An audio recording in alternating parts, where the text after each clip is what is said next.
Well, we're back. So I guess what I was talking about was when I said, people who gave up on this game because they didn't know what to do. So obviously the player's guide really helped, but there's nothing like being able to watch this sort of thing.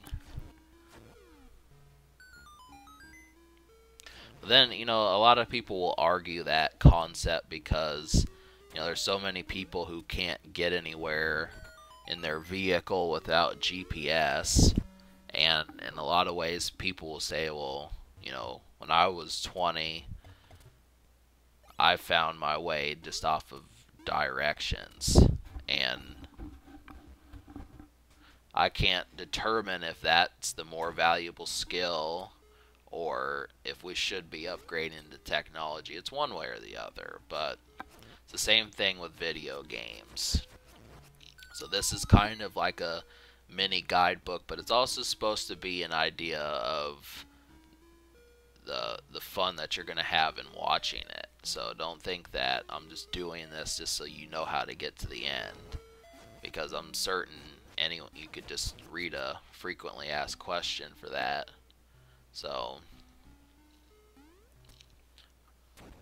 but these dungeons are pretty, they're well constructed, and that's something that deserves attention.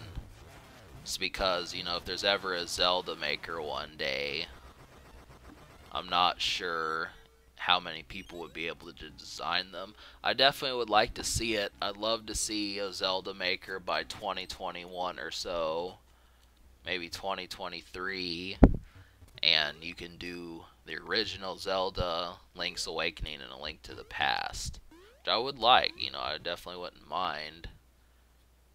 But really, I'm the type of person that likes more than the limit. Because usually what you find in Zelda games is 8 dungeons. So I would pretty much want one that was more than 8 dungeons. I don't know why I took those hits there, but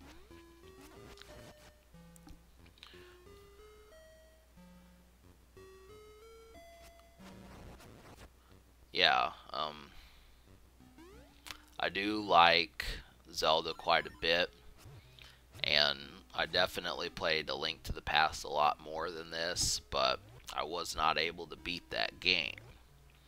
And the reason for that was just because I could not find those medallions, which I needed in order to progress.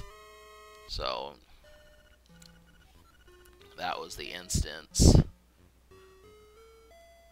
But, I also got pretty far in Ocarina of Time. That game is not very likely for me to actually do an LP of, but I would like to say that I had beaten it at some point, because it's one of the Nintendo 64's best games. And I remember saying, I rented the game one day, and I remember going to a friend's house and saying, "You're going to be really pissed off when you hear this." And he said, "Why?" And I said, "Because I rented Zelda." And for some reason that still stands out to me, but most people would think, "What the hell?" That's a good thing, but that was my way of thinking back then. And so, of course, Ocarina of Time was one of the ones that I ended up playing, but I knew that it was going to require some diligence to beat that game. But, yeah, I mean, Zelda just took a mature route, because you got to keep in mind that Link is just an elf. He's not the street person. He may go to these fiery dungeons, but it's likely that he's a rather healthy individual. So when Ocarina of Time, see, look at that, died that quickly.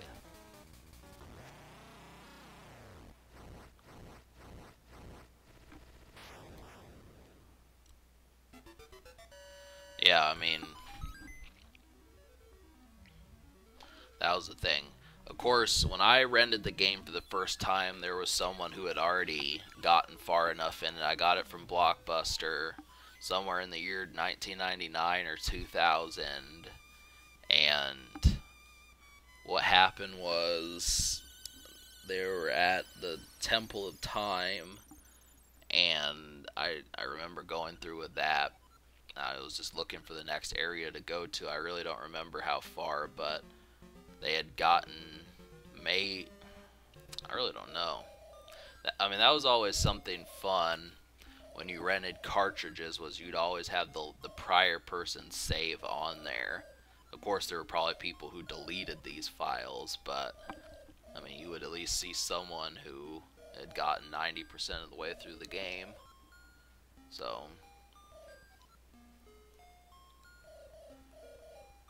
but yeah, we're gonna go to Dungeon 2 in the next couple episodes, and I actually have those recorded, so stay tuned. But yeah, alright, subscribe for more fun.